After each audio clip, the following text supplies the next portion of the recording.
গতকাল রাতে স্ট্রংরুম পাহারায় মমতা বন্দ্যোপাধ্যায়।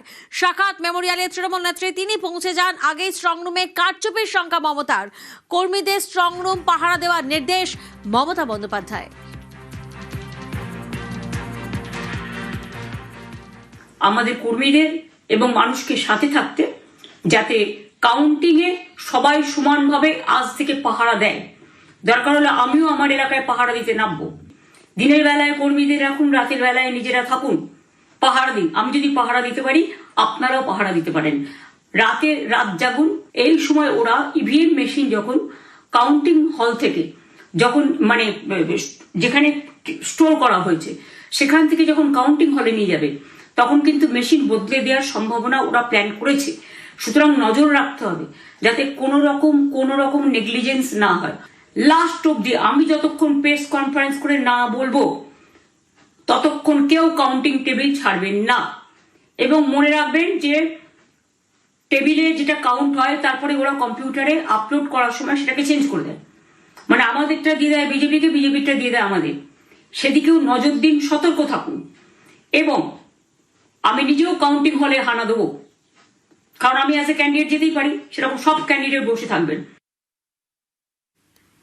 এবার নিজেই স্ট্রংরুম পরিদর্শনে মমতা। প্রায় 4 ঘন্টা পুরো স্ট্রংরুম থেকে বেরোন মমতা বন্দ্যোপাধ্যায়।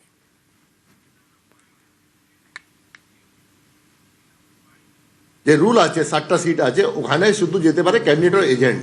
তো অনারেবল চিফ মিনিস্টার যে আছেন, who the candidate for Bhabanipur, উনি যেতে পারেন ওখানে ডিও সাউথ যেটা আছে, যেখানে আপনার স্ট্রং রুম আছে ভবানীপুর জন্য, যেখানে স্ট্রং রুম আছে ওখানে গেছেন উনি।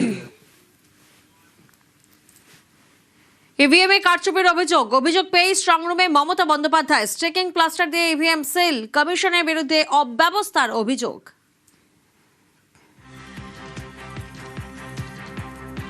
আমাকে তো দেখতে হবে মানুষ যে ভোটটা দিয়েছে, সেই ভোটটাকে তো রক্ষা করা যাবে।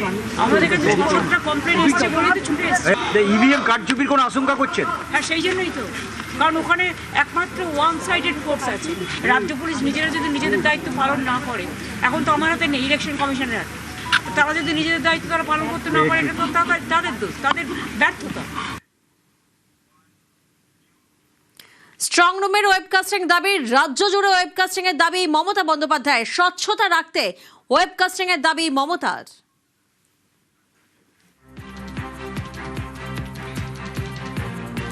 তৃণমূলের গাড়ি ঘিরে বচসায় জড়ায় বিজেপি তৃণমূল। বিজেপি কর্মীদের সরিয়ে দেয় পুলিশ।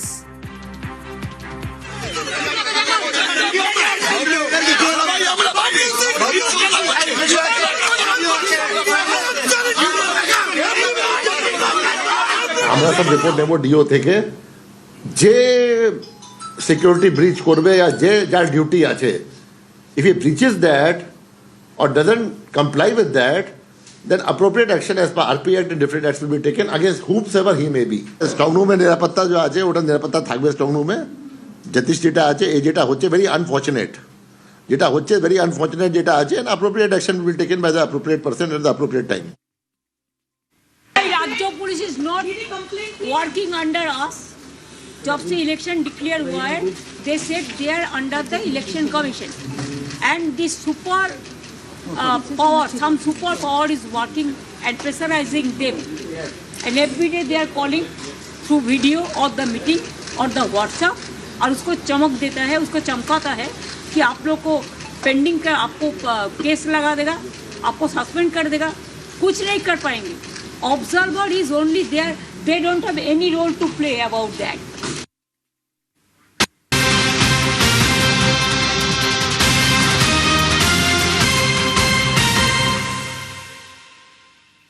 রাতে স্ট্রংরুম সংঘাতের জের।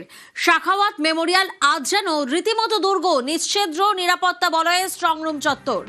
আধা সেনায় ছয়লাভ স্ট্রংরুম চত্বর। সাখাওয়াতের সামনের রাস্তায় বন্ধ করা হয়েছে যান চলাচল। লর্ড সিনা রোডে পার্কিংয়েরও নিষেধ।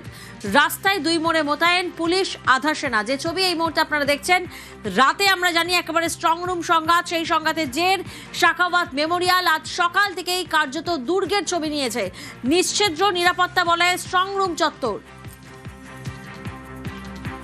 সান্নিক প্রতিনিধি আমাদের সঙ্গে রয়েছেন, সরাসরি সান্নিকের কাছে যাব। সান্নিক, রাতে সংঘাতের জের এবং সকালবেলা একেবারে নিশ্চিদ্র নিরাপত্তা বলয়ের ছবিটা সামনে আসছে, তুমি সেখানে আছো এই মুহূর্তে, ঠিক সামগ্রিকভাবে কি ছবি? দেখো, সাখাওয়াত মেমোরিয়ালে আমরা জানি যে কাউন্টিং সেন্টার হয়েছে, তার সামনের যে রাস্তা অর্থাৎ লর্ড সিনহা রোড, আজকে কিন্তু সকাল থেকেই যে ছবি চোখে পড়ছে, এই রাস্তায় যান চলাচল পুরোপুরি নিয়ন্ত্রণ করা হয়েছে। এই গোটা রাস্তাতে যে অফিস বা যাদের বসবাস রয়েছে তাদের ছাড়া এছাড়া বাইরের গাড়ি এই রাস্তা দিয়ে চলাচল করতে দেয়া হচ্ছে না। পাশাপাশি কড়া পুলিশি নিরাপত্তা, বাইরের অংশটা যে ছবিটা দেখতে পাচ্ছ রাস্তার ছবিটা, রাস্তায় কড়া পুলিশ নিরাপত্তা, এই লর্ড সিনহা রোডের এন্ট্রি এবং এক্সিট পয়েন্ট সমস্ত জায়গাতে ব্যারিকেড লাগানো রয়েছে এবং গাড়ি ঢোকার ক্ষেত্রে কিন্তু বন্ধ রাখা হয়েছে এই রাস্তা। এবং পুলিশি আধিকারিকরা তারা কালকে রাত থেকেই, যখন এখানে জমায়েতের ছবিটা আমরা দেখতে পেয়েছিলাম, তারপর থেকেই একেবারে জমায়েত যাতে কোনো রকমভাবেই আর নতুন করে না হয় সেই বিষয়ে কড়া ভূমিকা নিচ্ছেন। যারা ভেতরে ঢুকছেন আই কার্ড প্রপারলি চেক করে তবেই তাদেরকে ভেতরে প্রবেশের অধিকার দেয়া হচ্ছে এবং আই কার্ড ছাড়া, সচিত্র পরিচয়পত্র ছাড়া কাউকেই ভেতরে বর্তমানে প্রবেশ করতে দেয়া হচ্ছে না এই মুহূর্তে। এর পাশাপাশি ভেতরে যারা কেন্দ্রীয় নিরাপত্তার দায়িত্বে যে জওয়ানরা রয়েছেন, তারা স্ট্রং রুমের যে ভেতরের দুটি লেয়ার, অর্থাৎ একেবারে যে সিল্ড রুম রয়েছে ওই সিল্ড রুমটি এবং তার বাইরে আরও একটি লেয়ারে কেন্দ্রীয় নিরাপত্তার দায়িত্বে থাকা জওয়ানরা তারা সেই নিরাপত্তা সামলাচ্ছেন। তবে বাইরের অংশটা পুরোপুরি কলকাতা পুলিশের তরফে একেবারে যেরকম তুমি বলছিলে নিশ্চিদ্র নিরাপত্তায় কিন্তু বর্তমানে মুড়ে রাখা হয়েছে। কোনো রকমভাবেই যাতে আজকে নতুন করে কোনো অপ্রীতিকর পরিস্থিতি না হয়, কোনো রকমভাবে রাজনৈতিক দলের কোনো সদস্যরা যাতে এখানে কোনো সমস্যা না তৈরি করেন সেই বিষয়ে কিন্তু নজর রাখা হচ্ছে। বেশ,